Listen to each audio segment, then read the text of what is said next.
ತುಂಗಭದ್ರಾ ಅಣೆಕಟ್ಟು ಭರ್ತಿಯಾಗಿರುವ ಸಂದರ್ಭದಲ್ಲಿ ಮುಖ್ಯಮಂತ್ರಿ ಶ್ರೀ ಸಿದ್ದರಾಮಯ್ಯನವರು ಮೈತುಂಬಿಕೊಂಡಿರುವ ಹೊಸಪೇಟೆಯ ತುಂಗಭದ್ರಾ ಅಣೆಕಟ್ಟಿಗೆ ಇಂದು ಬಾಗಿನ ಅರ್ಪಿಸಿದರು.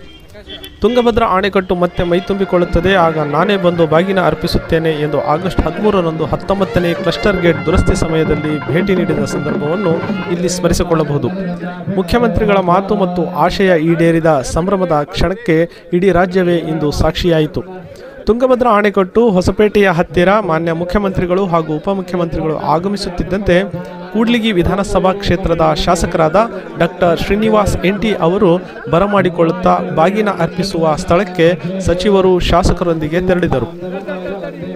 ಮಾನ್ಯ ಮುಖ್ಯಮಂತ್ರಿಗಳು ಹಾಗೂ ಉಪಮುಖ್ಯಮಂತ್ರಿಗಳು ಸಚಿವರು ಶಾಸಕರುಗಳೊಂದಿಗೆ ಒಳಗೊಂಡು ತುಂಗಭದ್ರಾ ಅಣೆಕಟ್ಟಿಗೆ ಗಂಗಾ ಪೂಜೆ ನೆರವೇರಿಸಿ ವಿಧಿವತ್ತಾಗಿ ಪೂರ್ಣಗೊಳಿಸಿ ಬಾಗಿನ ಅರ್ಪಿಸಿದರು.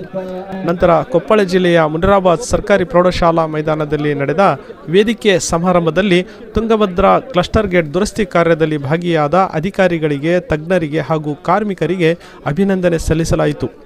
ಸಮಾರಂಭದಲ್ಲಿ ಜಲಸಂಪನ್ಮೂಲ ಸಚಿವರಾದ ಉಪಮುಖ್ಯಮಂತ್ರಿಗಳಾದ ಡಿ.ಕೆ. ಶಿವಕುಮಾರ್, ವಿಜಯನಗರ ಜಿಲ್ಲಾ ಉಸ್ತುವಾರಿ ಸಚಿವರಾದ ಬಿ.ಝೆಡ್. ಜಮೀರ್ ಅಹಮದ್ ಖಾನ್, ಕೊಪ್ಪಳ ಜಿಲ್ಲಾ ಉಸ್ತುವಾರಿ ಸಚಿವರಾದ ಶಿವರಾಜ್ ತಂಗಡಗಿ, ಶರಣ ಪ್ರಕಾಶ್ ಪಾಟೀಲ್, ಬೋಸರಾಜ್, ಕೊಪ್ಪಳ ಸಂಸದರಾದ ರಾಜಶೇಖರ್ ಹಿಟ್ನಾಳ್, ಬಳ್ಳಾರಿ ಸಂಸದರಾದ ಇ. ತುಕಾರಾಂ, ವಿಜಯನಗರ ಜಿಲ್ಲೆಯ ಶಾಸಕರುಗಳಾದ H R. Gaviyappa, M P. Latha, KMF ಅಧ್ಯಕ್ಷರಾದ ಭೀಮಾ ನಾಯ್ಕ್ ಹಾಗೂ ಎರಡೂ ಜಿಲ್ಲೆಗಳ ಶಾಸಕರುಗಳು, ಜಲಸಂಪನ್ಮೂಲ ಇಲಾಖೆಯ ಹಿರಿಯ ಅಧಿಕಾರಿಗಳು ಉಪಸ್ಥಿತರಿದ್ದರು.